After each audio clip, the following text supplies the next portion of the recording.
Hi, my name is Corey Reeser, and I am doing this presentation on strategies for teaching gifted students for Education 458.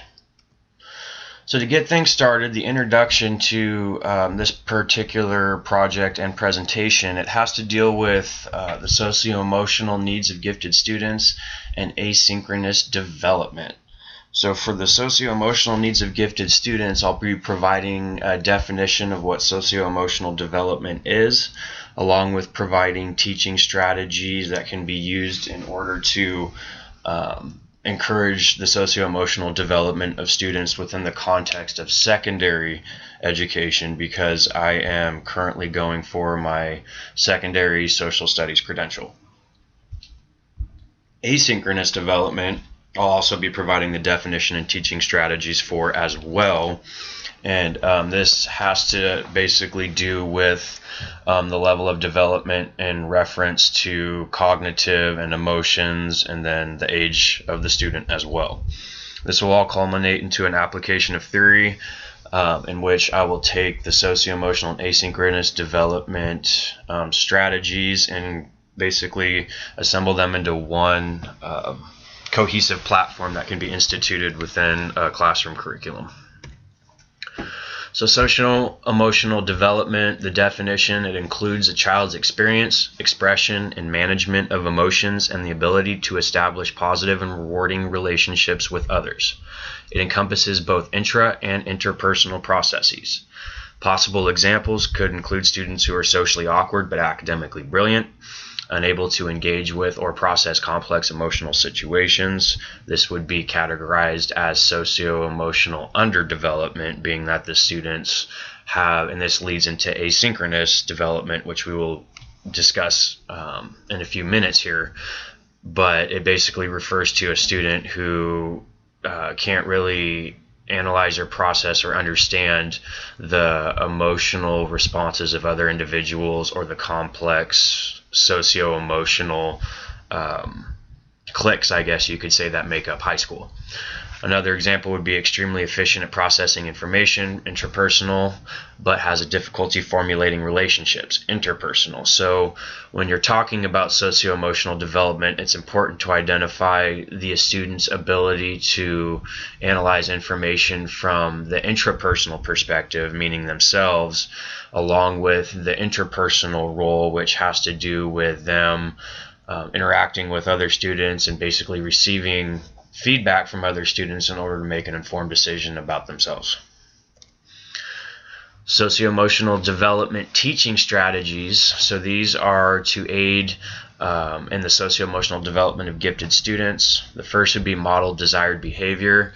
I have learned through my experiences and observations and teaching lessons the past 2 semesters that students are not big fans of do as I say and not as I do. So one example would be if you're telling students, especially gifted students who see things more along the lines of analytically, if you're telling them you can't have your cell phone out or you can't do a certain thing while I'm sitting there doing the very thing I am basically outlawed for the students, they're not going to understand that, because it's a mismatch, in which leads into values. It's a mismatch of value. That's another important thing to teach in order to encourage socio-emotional development, because some students, especially gifted students, may have a hard time understanding values that aren't their own. So it's important to emphasize and teach tolerance and understanding. So if a student doesn't necessarily feel the same passions as another student, it's important for them to understand why they feel that way. The next would be give the students desirable responsibilities. Especially for gifted students, this is important because they oftentimes find it incredibly easy to do most of the classroom activities that are used from the general perspective of the entire class. So by giving a gifted student more leeway when it comes to their academic responsibilities and giving them more control, along with basically a higher level of material. So basically, you're giving the gifted student, if you're in 10th grade U.S. history, you can have them write something on a 12th or AP level in order to address that. So if you give them more responsibility when it comes to their educational goals, they're more likely to operate at a much higher level as opposed to disengaging because the classroom material is too easy. Promoting citizenship and personal reflection is important. Citizenship, because this promotes interaction and it encourages the students to engage with their community and understand, community as in school, and understand, the complexities, interests, and aspirations of that community in order to personally reflect on their, basically their own goals. Restorative justice is another important strategy that can be incorporated, and this is basically just working with the student on a one-on-one basis in order to correct the behavior, because simply punishing the student or reprimanding the student because of a particular behavior or academic mishap may not suffice. That student will probably need a great deal of explanation and a great deal of instruction in order to reverse that behavior or academic mishap. So asynchronous development, this is the next portion, which is a process in which a child's mind develops at one rate while their bodies and emotions are developing at another.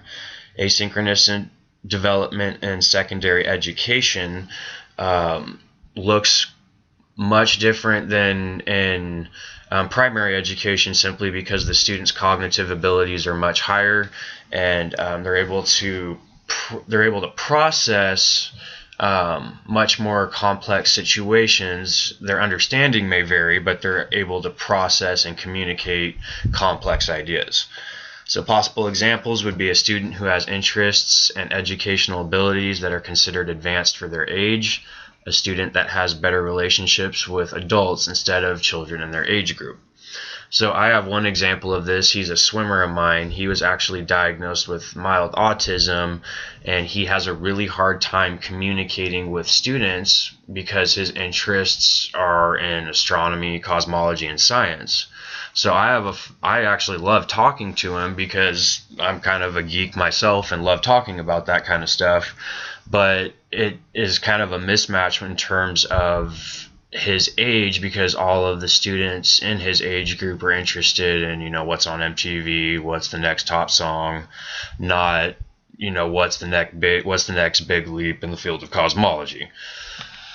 So strategies for asynchronous development: 1 would be to create an online forum for collaboration. 2 would be to set expectations and learning objectives consistently. 3 would be develop learning environments that promote interaction and peer discussion. And 3 would be to create and implement interactive elements that promote engagement with lesson material. So all of these are basically used to encourage and mitigate that mismatch in the student's ability, or the student's cognitive abilities, as opposed to their social abilities. So online collaboration, for example, would basically allow feedback and interaction, and that's the primary emphasis of asynchronous development, is if the student has a higher intellectual ability, basically use one of these teaching strategies in order to boost their social confidence and their social interaction abilities as well.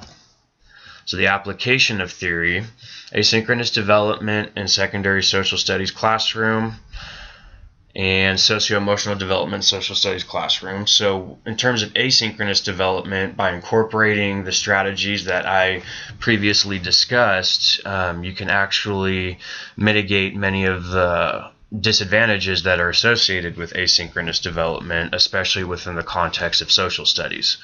The socio-emotional development portion ties into asynchronous development in the fact that many students who experience asynchronous underdevelopment in terms of their socio-emotional responses, they basically by implementing strategies and that are tied into that directly, you can actually encourage the emotional responses of the students through socio-emotional encouragement and strategies that are designated or designed to enhance the student's socio-emotional development if they are in fact underdeveloped in that stage. So the importance in implementing instructional strategies for asynchronous and socio-emotional development. It's extremely important, especially within the field of secondary education. I'm at Chaffee High School, so we have a lot of students who are designated as special needs or gifted. So by always having strategies in your back pocket, especially for me as a teacher going into that school, it'll actually be very useful, because I'll be able to, right off the bat, oh, here's a student that needs a higher level of instruction because, the information or material that I have is way too easy for them. I'll be able to have a folder designated for that student. So by basically understanding the strategies and understanding what, or what possible examples could look like for students who in the categories of socio-emotional and asynchronous development, you can then implement the various strategies that were discussed in order to reach and effectively teach that specific gifted student. So I am Corey Reeser, and this is my presentation for how to reach and teach gifted students.